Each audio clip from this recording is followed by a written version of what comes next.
اندھیری رات ساری ہے سکینہ آؤ سو جاؤ اندھیری رات ساری ہے سکینہ آؤ سو جاؤ اندھیری رات ساری ہے سکینہ آؤ سو جاؤ اندھیری رات ساری ہے سکینہ آؤ سو جاؤ لہو کانوں سے جاری ہے سکینہ آؤ سو جاؤ اندھیری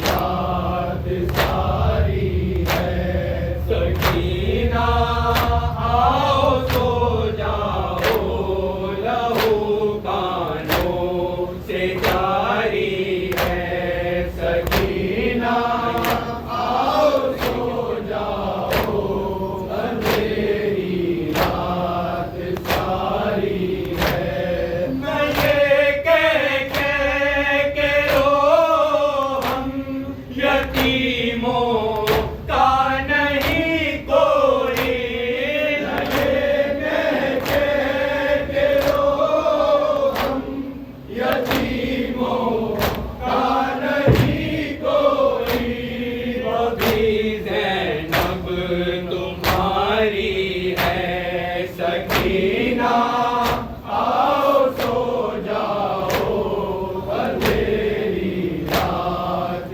ساری ہے نہ پوچھو کون روتا ہے پدر کی لاش پر بیٹا نہ پوچھو کون روتا ہے پدر کی لاش پر بیٹا یہ دکھیا ماں ہماری ہے سکینہ آؤ سو جاؤ اندھیری رات ساری ہے نہ دو آواز اصغر کو کئی دن کے وہ پیاسے ہیں نہ دو آواز اصغر کو کئی دن کے وہ پیاسے ہیں گلے پر زخم کاری ہے سکینہ آؤ سو جاؤ اندھیری رات ساری ہے یہی دعویٰ ہے شاکر کا کہ روزے حشر تک بھی یہی دعویٰ ہے شاکر کا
أمير المؤمنين السلام عليك يا فاطمة الزهراء السلام عليك يا أبا محمد حسن بن علي المجتبى السلام عليك يا أبا عبد الله وعلى الأرواح التي نزلت في النار عليك مني سلام الله أبدا ما بقيت وبقي الليل والنهار ولا جعل الله آخر الوقت مني لدي يوردكم السلام على الحسين وعلى علي بن الحسين وعلى أولاد الحسين وعلى أصحاب الحسين جميع رحمة الله وبركاته السلام عليك يا قريب الغرباء السلام عليك يا معين الزوفاء والكبراء السلام عليك يا ابن المصطفى ورحمة الله وبركاته السلام عليكم يا مولانا يا صاحب العصر والزمان السلام عليك يا خليفة الرحمن السلام عليك يا كعبة الإيمان السلام عليك يا إمامي وإمام الإنس والجان أجل الله تعالى فرجك وسأل الله تعالى مخرجك ونورك واجعلنا من أوانك وأنصارك ورحمة الله وبركاته